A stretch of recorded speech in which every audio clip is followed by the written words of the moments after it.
Hey everyone, welcome to our deep dive today. We are going to be exploring The Wealthy Gardener by John Soforic. Okay. And, I think before we even get into it, I just want to say, like, when I first picked up this book, I was a little bit like, another book about money, another book about, like, investing and all that. But Yeah. this one is so much more about, like, the mindset, Yeah.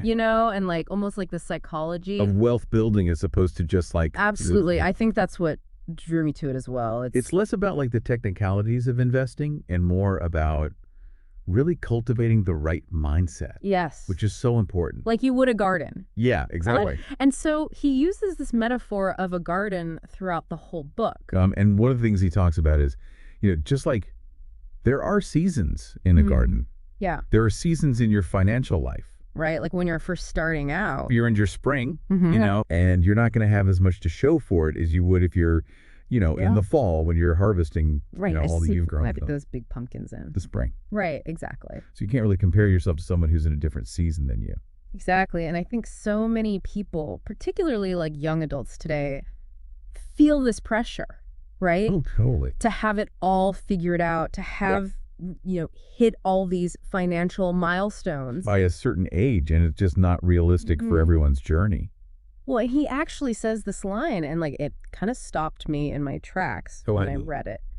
He said, "We get in life the poorest conditions we will tolerate." Oh, wow. And I was like, whoa. That's powerful. What do you think about that? It's a really powerful statement because it forces us to confront those areas in our lives where we might be settling right, and particularly in our finances. Are we tolerating, a low-paying job or unnecessary debt or poor spending habits? Yes. Just because it's comfortable? Just because it's what we're used to? Oh my gosh. Because we're afraid of change. Yeah. Or we just haven't really taken the time to look at it. Exactly. And it made me think about that car I drove in college. Okay. That thing was a clunker. Like it was always in the shop. I was always putting money into it to fix it up. And, wow. It was a money pit. So you were tolerating that situation? I totally was. And it wasn't until a friend of mine was kind of like, what are you doing? Yeah. Like you need to get rid of this car. Right. And invest in something that's more reliable. I was so resistant at first. Because I was like, I don't know. I'm comfortable with this car, even though... It's awful. Right. It's familiar. Yeah, and so I think there's something to be said for that.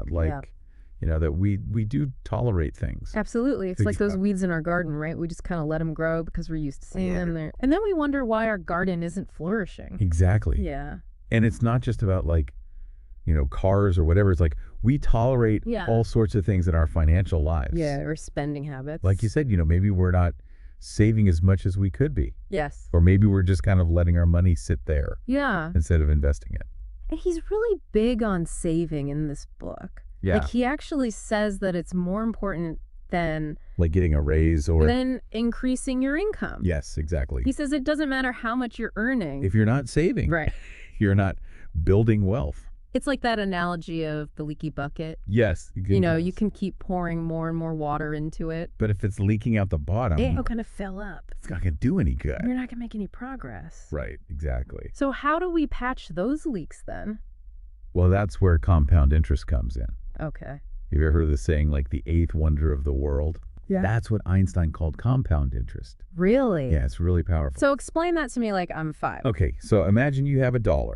Okay. And you invest that $1, and it earns you 10% interest. Okay. Now you have $1.10. Right. But then the next year, you earn interest on that $1.10. Oh, I see. So it's your money is making money on your money. This is a snowball effect. Exactly. And he gives this example in the book. Of if you were to save $5 a day. Okay. From the time you're 19 to the time you're 65. Yeah.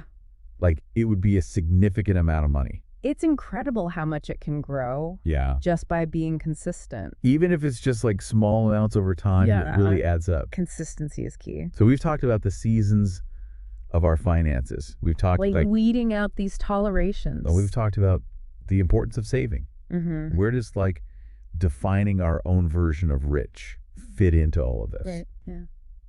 Well, that's where things get really interesting. Instead of just focusing on like the numbers. He really encourages us to like step back and think about what does rich actually mean to you? Like, what does that look like? Because it's different for everybody. Exactly. Right. It's not just about like having a certain number in your bank account. It's about the freedom to do the things that you want to do. Yeah, like what are your values? Yeah, like what's important to you? Is it like traveling the world? Or is it like spending more time with your family? Yeah, or like starting that business. Exactly. You've always wanted to start. Yeah. Like what is it that you're working towards? And how can your money help you achieve those goals? It's about aligning your finances with your values. Exactly. And that's what's so powerful about this book. Okay. Is that it gives you like the tools to do that. And it reminds us that like everyone's journey is different. And we can't compare ourselves to others. Absolutely not. Because we're all starting from different places. Right. We all have different goals. Exactly. And we all define success in different ways.